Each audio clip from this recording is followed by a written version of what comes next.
Здравейте, приключенци! Днес отново съм в любимата ми Родопа планина и днес ще ходим на връх Голям Перелик, който се намира от разклончето на Смолян за Девин. Малко нагоре фащаме по пътя за Девин и след 1-2 км има една отбивчица, която ще ви я покажа. Това видео не е със статут на пътеводител. Винаги правете собствено проучване на маршрута или дестинацията, която желаете да посетите, и съобразявайте физическите си възможности и подготовка с трудността на терена. Винаги носете със себе си достатъчно храна, вода и спрей за мечки. Винаги преди да предприемете приключение, информирайте свои близки къде точно отивате и кога ще се върнете.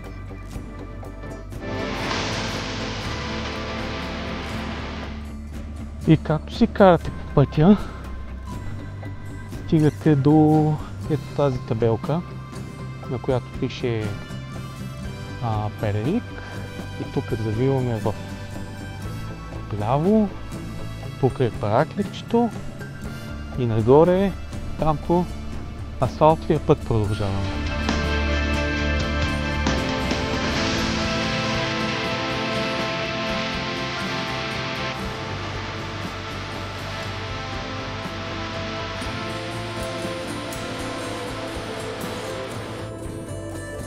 И стигнахме до една тук къщичка, по-скоро хамбар за големи хобити.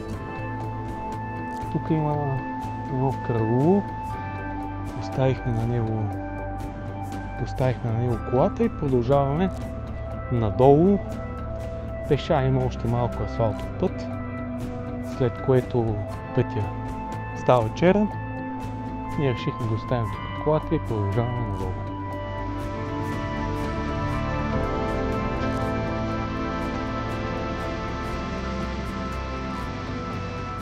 Голям Перелик е най-високия връх в Родопите с височина от 2191 метра и се нарежда на 7 място по височина между българските планини, а думата Перелик е с точно персийски произход и означава самодивско сборище. Върхът е лесно достъпен, но не може да се изкачи изцяло, защото е разположено поделение на българската армия, но до подножието му може да се стигне от хижа Перелик за около 40 минути по пътя, който виждате. Също така върха е в списъка на 100 национални туристически обекта, печат има в хижа Перелик и в туристически информационен център в град Чепеларе.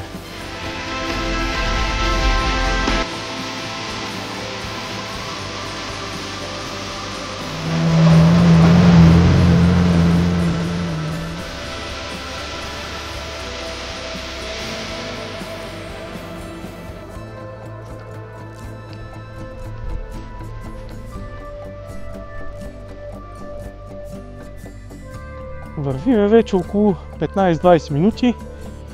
Маршрутът е супер. Пътя е много така хубав, отъпкан, широк. Минава време на време някой друга кола. Военните го поддържат този път. Зимата го чистят, колкото е абсурдно да звучи тук. Все пак трябва да има достъп до поделението. То работи целогодишно.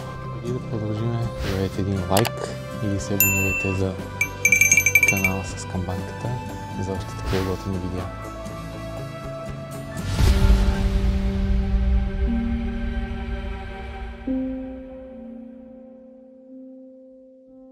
И там в далечината се вижда военното поделение.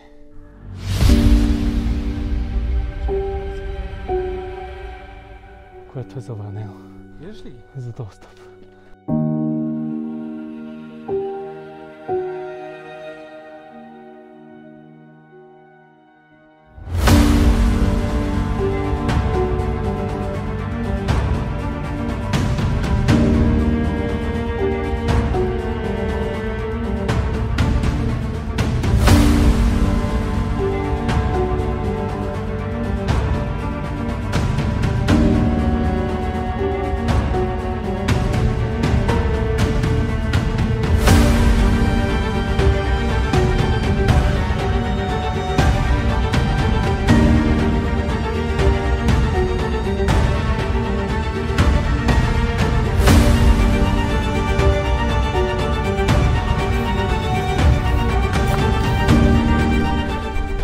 Ето тук на тези поляни и тук от тази страна, в тази къщичка, мечета къща, се провежда джаз феста. Всяко лято, но July Jazz. Но тази година не се проведе, не знаем защо. Тази конструкция отпред е дървената с въжетата, я заобикалят с тия слами. Не точно тия, не. Докарат тук сламени бали и правят нещо като закрита голяма колиба с стени. Вътре падат огньове, има сцена. Въобще интересно е. Заслужава си да дойде да се види. Сетим July Jazz Fest на Перник.